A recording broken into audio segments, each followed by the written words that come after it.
We can see it. Okay.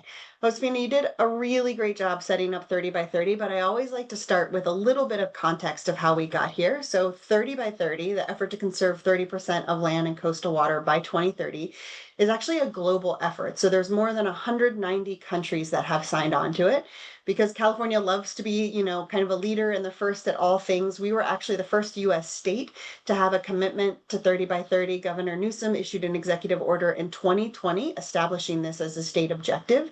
It was then in 2023 actually passed into legislation, and Power and Nature had a really big part in that.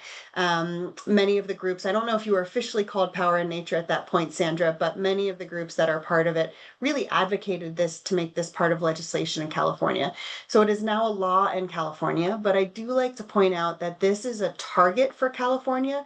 It's not a regulatory law. So this is something we're committed to, we're driving funding into it, but we aren't going out and forcibly taking land or doing eminent domain. It's very much a voluntary effort. And it's driven by folks on the ground like yourself. So I always like to point that piece out.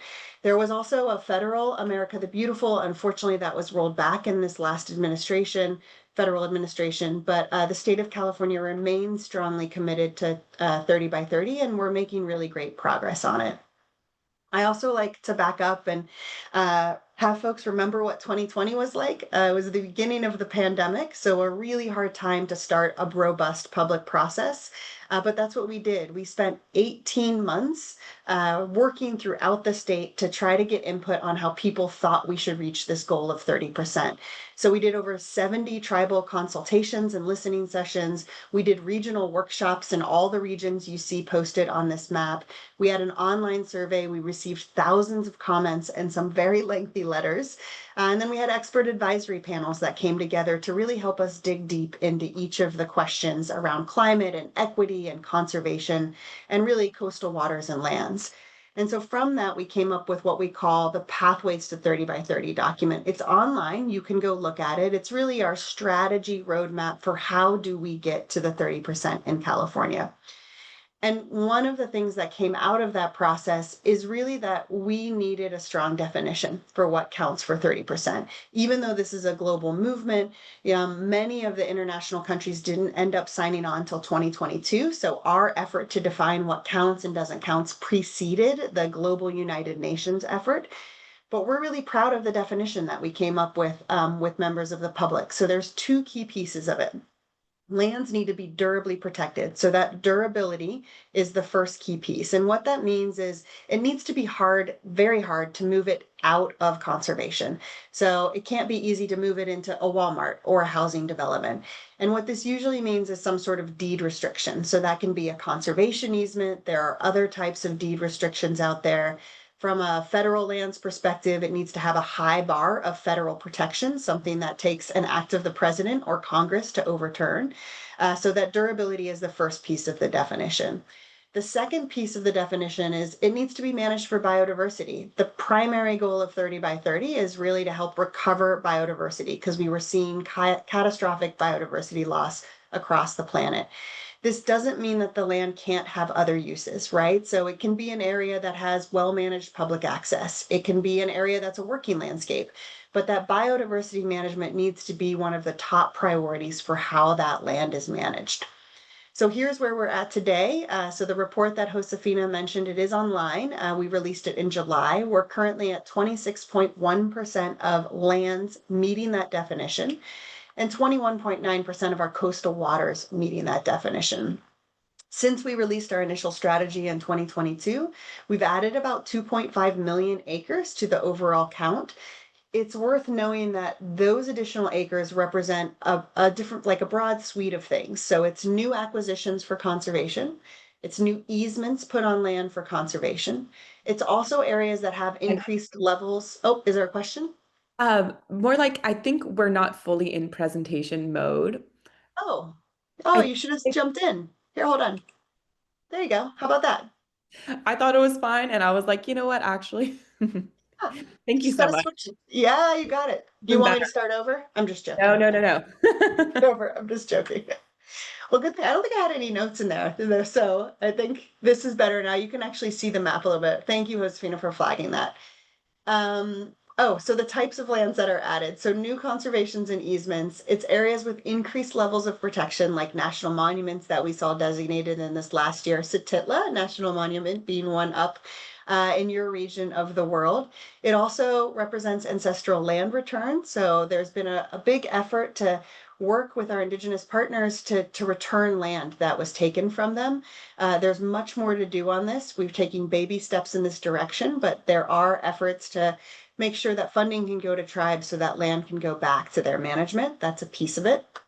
And then a big piece is data improvement. So we would love to think that we operate in a perfect world where we know all things, but that is not the case. And so one of the efforts that we're always trying to do is make sure we have the right data. And that is important for a few reasons. One, because we want to know what's currently conserved so we can track how we're doing to get to our 30%. But we also want to know where there's gaps. So you can look at this map and see that there's areas of the state where there's not a lot of conservation or conserved lands happening. So maybe those are areas where the state could drive more funding, or we could work with partners to see what barriers are there. We also want to map things correctly because we know how important it is for lands to be connected. What we don't want is to hit 2030 and have a bunch of parcelized pieces of protected land that aren't actually connected, that aren't allowing for species movement in the face of climate change. So for all these reasons, making sure that we have correct data is very important. And it's also worth saying that, things can move on and off of what counts for 30 by 30. So an example of this is our national monuments. They currently count for 30 by 30. If the Trump administration was to rescind national monument designation, and if that was upheld by the courts of law, they would be removed from the count for 30 by 30 because they would no longer have that durability of protection. So I think that's one of the strengths of 30 by 30. It's also one of the things that makes it challenging, right? Conditions change on the land. So I wanted to just talk about what counts and what doesn't count. On the top are things that count. So you've got places like Yosemite that are protected and conserved, managed for biodiversity. Those count for 30 by 30. You've got underwater ecosystems like our marine protected areas where things like kelp restoration are happening. Those count for 30 by 30. Something that may catch people off guard is the picture on the far right. This is actually from Redwoods Rising. This is a restoration project. So this is an effort to take out an old road and improve the hydrology of the forest to protect the ecosystem. This also counts for 30 by 30 because it's a durably protected area. And even though they're in the process of restoring it for biodiversity, it still counts because restoration and land management with biodiversity as the top goal is something that counts. On the bottom, things that don't count. So golf courses, important for recreation. There's ways you can have golf courses have good biodiversity protection, but the primary goal of a golf course is recreation, right? Not biodiversity management, so it doesn't count. Climate, so looking at some solar installations. We know we need to have more renewable energy to be able to have a stable climate to support biodiversity in the long run. Doesn't have very many biodiversity benefits, so that doesn't count. And then farming. So there are types of farming that do count where biodiversity is one of the top goals, but things like production farming where really we're focused on providing food supply, incredibly important to think about how to benefit biodiversity on these farms, but those don't count for 30 by 30. So last couple pieces before we switch to the data, there are many ways we can get to 30 by 30. These are the strategies that were identified through that 18-month public process. There's 10 of them. I'm not going to lead through all of them, but one of the things I wanted to point out here is just the importance of work at a local level to identify areas that currently count and to identify areas where we can improve management or improve protection levels for biodiversity. And we really do have to work together because this is the objective in the next 5 years actually, this should be adjusted. It's actually 4 million acres of land and around 200,000 acres of water. So I'll make that change after this one. But that's still a large amount of area. We're not going to get there just from data improvements, but having accurate data is really important part of it. So here's for all the data nerds online. We actually have a website you can go to, which Josephine, I think you put that in the chat already, but if not, we can redrop it in. It's called CA Nature. We've got a series of data tools on there that allow you to actually zoom in and explore data in your area. So you can look at the whole state and you can see this map live, and then you can zoom in by your county and look at all the parcels that are currently counting for 30 by 30. We also include ownership data when it's public. We do note whether it's public or private land, so you can find out whether that's publicly accessible or not. And you can look at the types of habitat that are provided on that land. So we try to be as transparent as possible with this. So how do we figure out what counts and doesn't count? We use something called USGS gap codes. And so this is a classification system that was set up by the federal government to really make a statement on how durably is the land protected and how is it managed. And there are 4 codes, 1 through 4. Gap code 1 and 2 count for 30 by 30, and gap code 3 and 4 do not count for 30 by 30. Now, land management is complicated. There's always a wide array of things. Sometimes people fall in the middle of 2 and 3. Sometimes people are 3 and they're working toward 2. And so we really want to work with the land managers to help understand where they're falling. And when it gets in that middle area, we often rely on the land manager to make a determination of, look, I am currently a 3, but I'm really working to be a 2, and I'm going to change it to a 2 when I get there. So the rest of this presentation is going to be a little bit about how you walk through determining whether you're a 1 through a 4 on a piece of property. So with that, I'll turn it over to Jessica. Hi everyone, thank you so much for the opportunity to speak with you all about gap codes and 30 by 30. And so this summer we really wanted to like go out and educate others to uh, understand, really fully understand what gap codes are. So this is just a general gap code flow chart. Of course, there's always exceptions to the rule, but if you turn your attention to the center, if you had like a specific property or park, our main question is your land durably protected? And Megan kind of spoke a little bit more earlier in the presentation. So you can really generalize like, oh, yes, it's durably protected. It's not gonna be Walmart tomorrow, or no, it's not. So if we said no, to distinguish between 3 and 4, we're really kind of talking about it. If you have a management plan that is institutionally binding or for a protected listed species, yes or no. It could be considered as gap 3 if on the flow chart on the right hand side, or no for gap 4. So really we're trying to take a look at this gap code flow chart is like, is it for biodiversity? Like, is that your main intention? So if we look on the left side, is your land durably protected? Yes. Does it have an active enforceable management plan?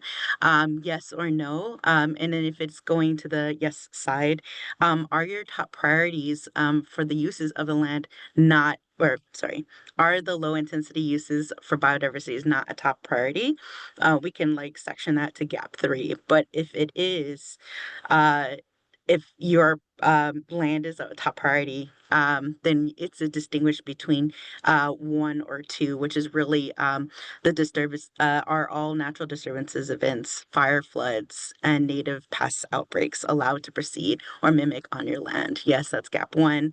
No, but like if your management or mitigation projects for like logging and you're upkeeping the land, then it's gap 2. Next. Jessica, before you move on, Yeah. I just want to pause on that low intensity uses and give an example of it, right? So an example would be you have an open space area that you've conserved. It has an easement on it. It also has a trail going through it. So it's got hikers. So that's a low intensity use, but you're really managing it for biodiversity.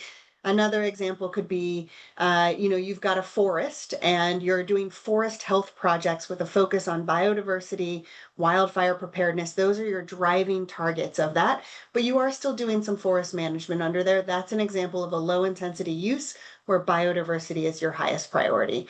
So just thought I'd give a couple real world examples there.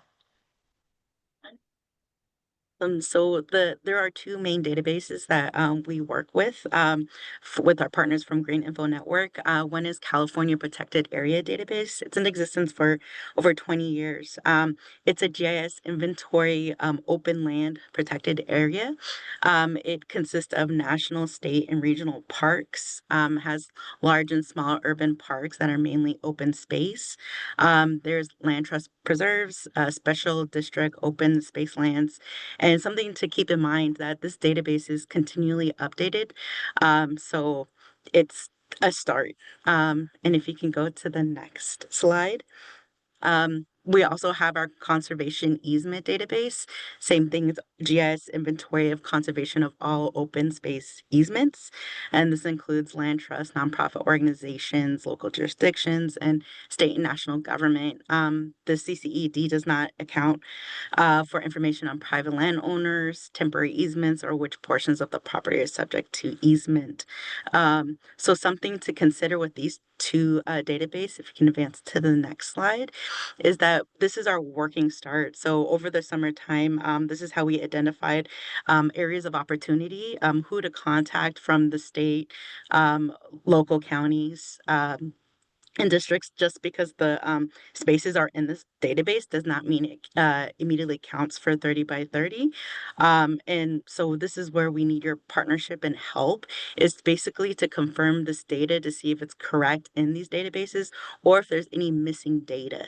And with that said, like to assign your proper gap codes within these spaces. Next slide.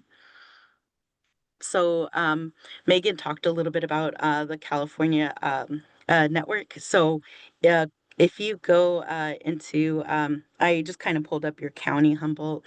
There's so far 311,000 30 by 38 conservation acres. Some areas of opportunity, if you can check, is in gap 3 or gap 4. So just looking at this space right now, and this is out of 2.3 million total county slides. So gap 3 is like where we need your help, is like we're really confirming if this data is correct. Next slide, please. And so Sam, our data fellow, he really worked on this like beautiful survey, just to kind of walk you through that process of how to review your lands, revise, or any missing information that needs gap code assignments, and to submit your revised data. If you guys can scan the QR code, it's a really helpful tool to use while working through your different properties. And so I'm just going to basically go through like the next steps of like what that looks like. So on this website right here, this is where you can download your toolkits. So you can search your county, state, in the search engine over here where the arrow's pointing. If your land is not here, then that's another opportunity to say, hey, like this data should be like protected, or there's a conservation easement, then you can help us get it updated with our partners from Green Info Network. Next slide. And basically, when you download your toolkit, there'll be two different sheets, like one for geodata and then one for tables. An example here is the tables that is listed for Humboldt County. Within that tab, there's going to be like detailed or singular data. If you clicked on the detailed data, this is what the spreadsheet kind of looks like. So it really talks about like your different park names, level of access, ownership, manager, and acres of land. And then it has the gap code assignments. Like where we really need your help is really to confirm if this data is true, if there's something missing, and really, assign like the proper gap codes within these parcels of data.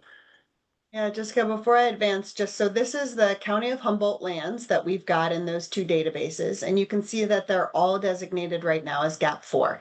That might be correct, right? Like these may be parks that are ball fields or soccer fields or things like that.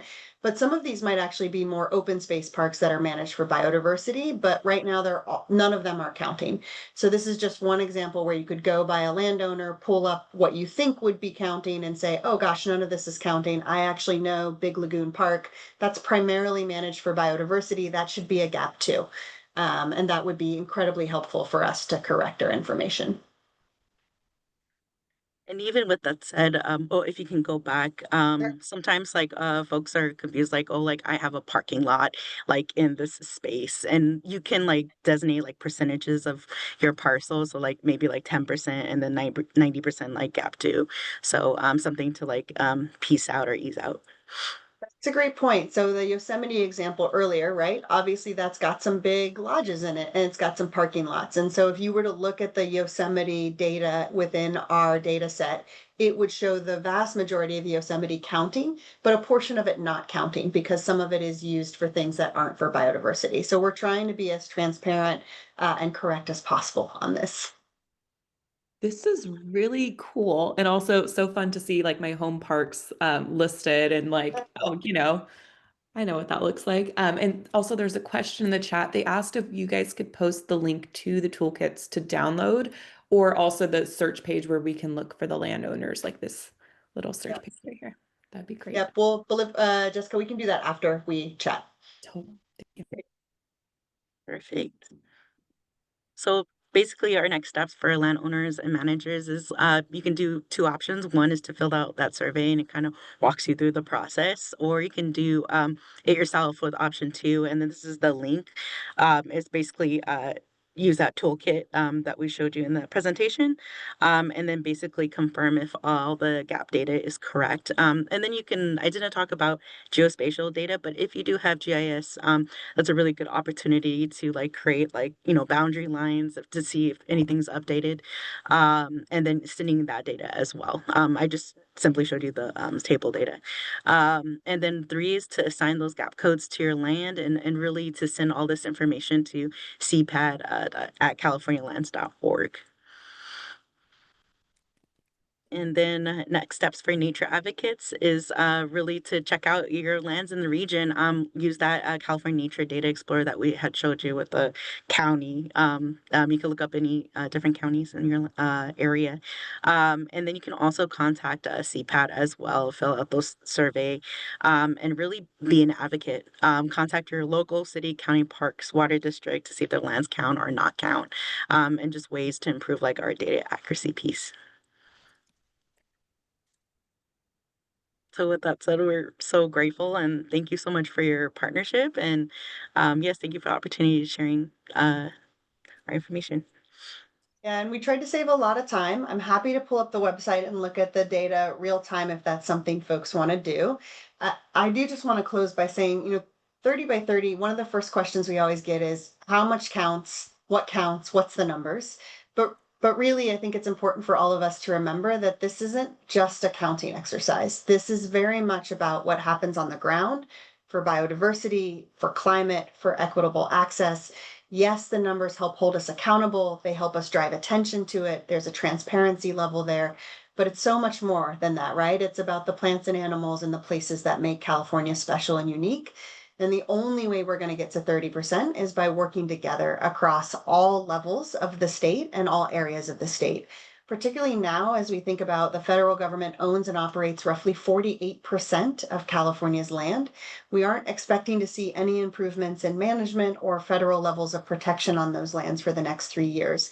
So really the gains that we're going to see are going to happen at a local and a regional level on city, state, county and private lands. And this is really our effort to connect with all of you to talk about how can we get that done. So would love to hear your ideas and your feedback. And Marian's question, do national forests count? So the answer is it depends. So wilderness areas do count, but there are many parts of national forests that don't have any sort of management for biodiversity and aren't restricted from some pretty intensive uses. And so those areas do not count. An area that's currently under debate that you may see in the news is roadless rural areas and U.S. Forest Service. So those do not count because those can be overturned by an administrative act. However, wilderness areas would. But the reason we are fighting to protect roadless areas is because those are often a precursor to then being designated a wilderness area. It's kind of the inventory that happens first. And so we've been working very hard as a state to point out to the federal government that like these are areas they do already have roads in them. They do have wildfire protection and restoration projects happening, but they're restricted from intensive mining and forest and new road building. So that's an example of something that doesn't count. We're still advocating for because it's kind of on the step way to get to a wilderness area, which would count. Sorry, that was a complicated answer to a very simple question. I think it would be cool if we looked at the lands one by one, like in that search list, just because we all know these parks very well up here. That would be exciting. Yeah. Do you want me to put that slide back up or We will send out this presentation afterwards. And Great. Jessica is putting in the chat where you can download your toolkit. There, you just go in and you put the name of the landowner and it'll search for it. Not all landowners are represented in here. So just a note on that. If you search for a landowner and they're not represented, please just reach out to that email and let us know, and we'll try to pull data for them for you.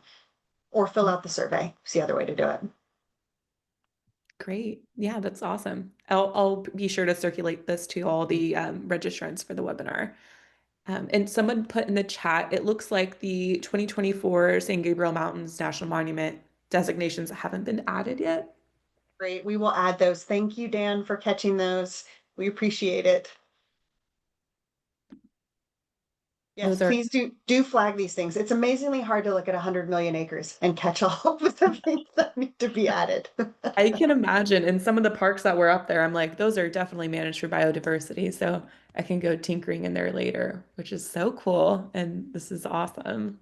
And we'll make a measurable difference. I mean, every little piece counts. We were just working with the county of Marin, and their water district has 20,000 acres that's under easement that they manage for biodiversity and watershed health. And like just a conversation with the county has added those to the metrics. And a flip side, we're working with LADWP. They have 300,000 acres in the Eastern Sierra. Not all of it is managed or protected for biodiversity, but maybe through conversations we could put more of it into management or protection for biodiversity, right? So it's not just about adding to the count, but identifying those areas where with improvements, the land could be better managed or protected to reach our goal.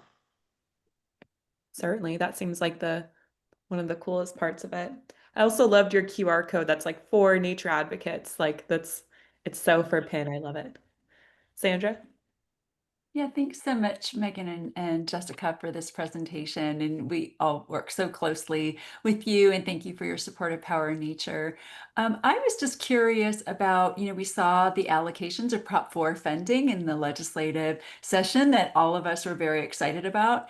And I was just wondering if there are anything in particular that you're looking at in terms of the funding and priorities. I know that the funding goes through various channels, but anything that you're thinking about in your team on how that funding will help to advance 30 by 30. Yeah, so first of all, thank you, Power in Nature, and everyone that worked on Proposition 4 Climate Bond. I think we'd be in a very different spot if we didn't have that funding being allocated out. So just a real gratitude for that. And you're right, Sandra. So it is going out through roughly 70 different grant programs because that's how the bond was written and how advocates designed that funding. Each of those bond funding programs kind of have their own specification on where it can be spent. Sometimes they have specifications on how. But we have been working really hard at CNRA to do better with this bond, to increase the transparency, make it easier to apply and report, make sure that those 70 programs are talking to each other. So if you're not a fit for one, perhaps you can get shifted to another one. And so we are continuing to do that effort. But I will say, as we look at trying to get to 30 by 30, to be quite frank about it, acquisitions and easements are going to be what's needed, increases in level of protection. And that's not to discount how important it is to restore or steward land. Those are important costs and things that need to get done as well. But if you're just looking at the pure acreage number, we're going to need more acquisitions and easements to get there. Great. I'm noting that. Question on traditional cultural districts. I actually, Nick, if you want to pop on, are you still here, Nick? I'm looking for your name. I actually don't know much about traditional cultural districts. I'm happy to look it up afterwards, but if you have any background on it, would love to hear it. I was just looking, so Medicine Lake actually has one, and the boundary of the new national monument is slightly smaller. And on the Satitla website, it says they don't offer durable protections, but historically there, it's definitely incentivized the Forest Service to work more closely with the tribes when they're considering projects within that region. So I just was curious. Yeah, I think in that case, probably not then because of the lack of the durability on it. I mean, durability is an interesting word, right? We always felt like national monuments was a really strong, durable protection level because it requires an act of the president or Congress to overturn. And now we're all fighting to make sure that national monuments that have been designated stay designated. We do have to draw that line somewhere. So if it's not a durable, I think that would be one of the things that is very important, but not quite counting for 30 by 30. But that's the thing is I don't this stood in place before the monument. Yeah. And so that's this designation specifically, like I don't know how it would be taken, how it would be rescinded. Rescinded. Yeah. So Yeah. that's I guess. Yeah, we'll look into it more. I think it's a really good flag. The other thing I always like to point out, and I didn't say this in the presentation, is we know 30% is not enough. When we think about climate and we think about biodiversity and the health of our communities and the health of people, 30% is a baseline of where we need to get. So we do still fully support all of the conservation efforts that happen on land that maybe isn't durably protected, or where, you know, biodiversity is added to a production farm, but, you know, that's not the primary use, because those also matter in the overall puzzle. And we have other state strategies that prioritize and fund those efforts. But Nick, I'll look into that. Thanks for the flag. We'll take all the ideas that you've got, because you know your local areas better than we do. And I will just say really quick to Nick, I know that area before it was designated, or whatever its status is now, there was already drilling done up there, which is part of what drove the force to create that monument. So I would guess not as well, just because there was already things happening out there like that it wasn't protected from. So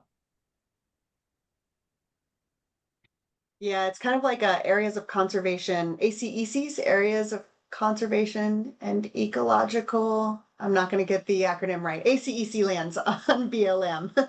They're lands that are identified because they have important conservation values, but the uses are not restricted, right? So the BLM could lease that for mining. So those don't count. So Luke has a question. Luke's question in the chat is, does California have a state mechanism for acquiring lands for conservation and owned by the state? We've been working on public land buyout to support conservation on Siskiyou Crest. And now federal managers are not overly supportive. Can the state support these efforts? Yes, the state does have mechanisms for us to purchase land and add it to what we do manage. So the first new state park in over a decade was added in the Central Valley a year and a half ago, Dos Rios State Park. We are in the process of, particularly with state parks, at looking at some easements that either add to existing state parks or are in holdings in state parks. You know, we're always cautious as a state to add additional land to the state portfolio because we want to make sure we can manage that land appropriately. I think it's a challenge everybody faces when they think about acquiring land. But funding from Proposition 4 can go into the acquisition of lands to go into state ownership. There are also other programs like Land and Water Conservation Fund, things like that, that can support the transition of private lands either to the state or to other NGO, land trust, county ownership, things like that for conservation. And then can the state support these efforts? Can the state hold lands for conservation of currently private timberlands? So ways that we could hold lands for conservation if they're private is we could do an easement on them. So the state can fund conservation easements that mandate or require a certain type of management on that land. It has to be from a voluntary and willing seller, right? So the owner of the property has to decide, oh, I want my ranch to remain a ranch in perpetuity and I want to manage it for conservation values. Then they can apply or work with an NGO to apply for state funding for an easement. And then the state would basically be responsible for making sure that that easement is upheld and that that land is managed for conservation. I think I answered your question, Luke. Feel free to jump in if I didn't answer it all the way.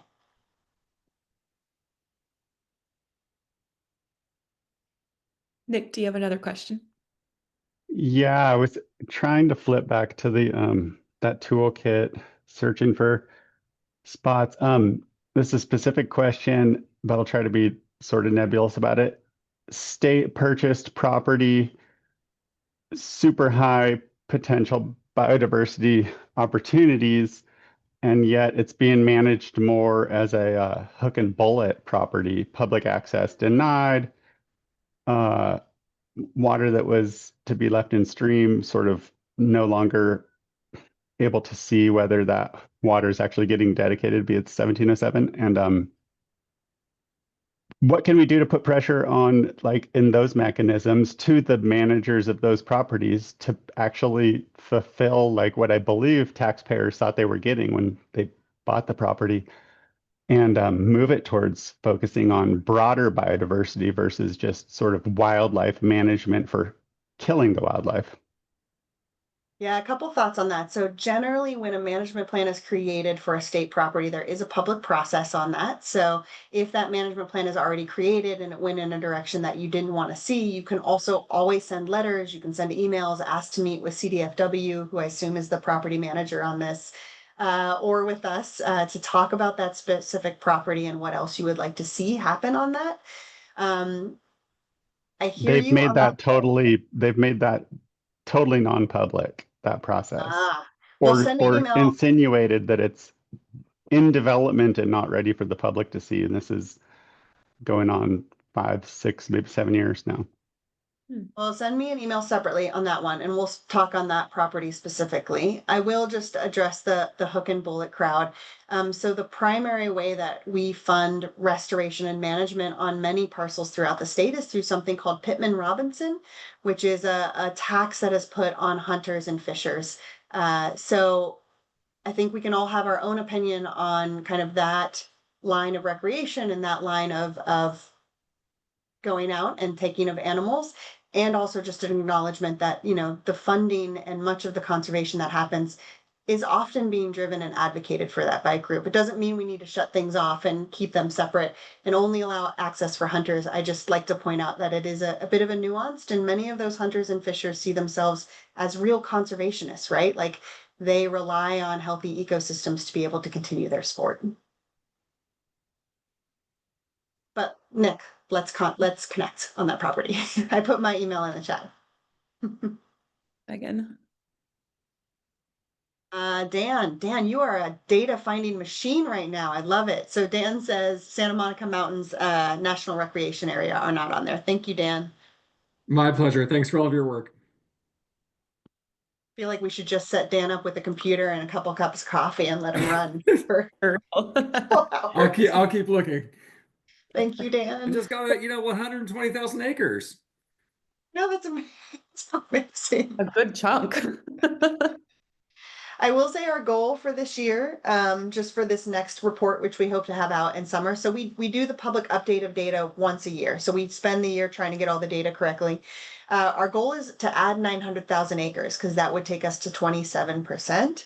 So no pressure, but thanks, Dan, for getting us 120. That's a huge help. That means your workshop was successful already. So I know, and I should have opened by saying this is so Josefina was very kind to offer and to set this up. This is actually our first go at working with a regional power and nature group. So would also love feedback on like, was the information helpful? Are there different tools that would be more helpful? Are there follow-up materials that you could use? Because we'd love to replicate this, and thank you for being our test case. Oh, Sandra, do you have a question? Yeah, I don't want to put a damper on anything, but I just wanted to highlight to everybody on the statewide power nature list that we shared this morning a toolkit to comment on the proposed rescission of the roadless rule on the public land side. And we know that there's a lot of defense needed of our public lands protections. And many of you here worked on national monument campaigns like the newly designated Satitla National Monument, and we had Chagwala as well in the South. So I just thought, Megan, if there's anything that you can share that from your end, what you're trying to do and to not only protect those designations, but also, we've now seen like the rescission of the public lands rule and the rescission of the roadless rule, and anything you think we can do as well in addition to what we're doing. Yeah, it's a great point, Sandra. So, the overall attack on public lands and on environmental protections that the federal administration is doing right now is relentless, and it's concerning. And what we have found is working the best is when local entities, hook and bullet, veterans groups, businesses, band together with some of the more traditional conservation groups, tribes. Please, I don't want to leave tribes out of that incredibly important voice. To contact your local elected officials and say that you value these protections and to talk about why. Things that are really resonating right now with local officials are the funding, the economies that these support in rural communities from a tourism perspective, the fact that these areas are open for recreation, right? Like you can have well-managed recreation and still have a healthy ecosystem. The fact that you can do fire protection in these spaces, like these are the kind of points that are really resonating with folks. We in California are working closely with the state senators to try to advance protection and push back. We're working behind the scenes with a lot of the voices that we think will have a more compelling or more prominent ability to influence than the state of California at this moment. And where we think it makes sense, we try to come out and make strong statements. But just know that sometimes if you don't see Governor Newsom making a strong statement on something, it's because we've decided that actually that's not going to advance the strategy and in fact could put a bigger target on the overturn of some of those protections. So those are kind of the strategies that we're working through, and we work closely with Power and Nature and are greatly appreciative. I mean, your communications on some of these things are so innovative, and I feel like reaching a bigger and broader audience than we've ever had. And that is incredibly important at this moment. Like, we will not win these fights if it's just the typical environmental organizations saying this matters. We need all of the voices at the table, the folks that are using the land in a bit of a different way, the businesses, all of that. And it has worked so far, at least from a national monuments perspective. We don't think the threat is done on national monuments. And so it's really important to keep up that drumbeat, right? To continue to engage your elected officials to be like, national monuments matter, roadless rules matter, and here's why, and here's the accurate information and science on it. That's the other challenge is we're fighting a lot of misinformation out there and a lot of sound bites that aren't accurate. Sandra, what would you add? You've been, and Josefina, you've been instrumental in this work. Thanks for saying that, Megan. I was going to put in the chat the we've circulated a really step-by-step toolkit on sending in a comment on because the roadless rule rescission comment period ends on Friday. And so we're trying to generate hundreds of thousands of substantive comments that are different, because if we do a form comment, they just count it as one and not multiple. So we'll put that in the chat. I think, we've been looking at well, I should say engaging online is a big deal. And I think I should also say that, earlier this year, there was an effort to sell off public land by Senator Lee, and we successfully fought that. And that was really due to a lot of efforts of folks here in this space, as well as many others. And it was also through building a bigger tent of talking to the hook and bullet crowd, the OHV crowd, the mountain biking crowd, like everybody coming together. Because thanks, Josefina, for putting that link in the chat. That this has to be, and this also we have found that in this hyper partisan environment that we're living in right now, public lands transcend that. It is nonpartisan. People love our national parks. They love our lands. They love recreating on the land. It's a point of national pride.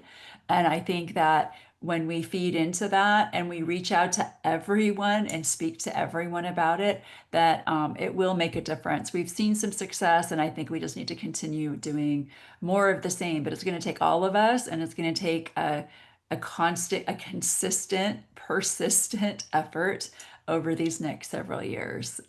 Josefina, I don't know if you want to add anything, because I know Epic as well has been really involved in this. Yeah, it has been exciting to see the love for nature and being outside transcend party lines online, and like really seeing the pushback and like people learning about what's happening to our public lands, and people that typically don't really like post or care about this sort of stuff, or I'm like, you're not an environmental law nerd, but it's everybody's in our business now, and I love it. It's an exciting time for everybody to be involved, because we need it if we're gonna make a difference and protect the lands that we love. So And thank you so much, Megan and Jessica, for your time today. We've all learned so much, and I think we're all so excited to get into this data because we're all seeing like places that we cherish that aren't on the list. And it's like, oh, this would absolutely count for 30 by 30. I'm like, I can't believe I've never dug in there and sniffed around. So we're all so stoked to do that. Help you Well, guys out. Yeah, you have a challenge. Dan has basically thrown down a challenge of 120,000 acres. So I don't know if I could beat that. no, thank you so much for being willing to think through this on the data side and also to look for those areas where, maybe conversations with the landowners about management or protection increases could actually even push it a little bit further. We greatly appreciate all the work you all do day to day. And your area of the state is one of the most beautiful places. So love to visit it. And thank you for helping keep it so special. Of course. Well, everybody give them a round of applause. But today was great. I appreciated this information greatly, and I know we all did. So thank you so much. Thank All you. right, hope to see you all soon. And please do follow up with things we can provide or ways we can be helpful. And Nick, I'll keep an eye out for your email.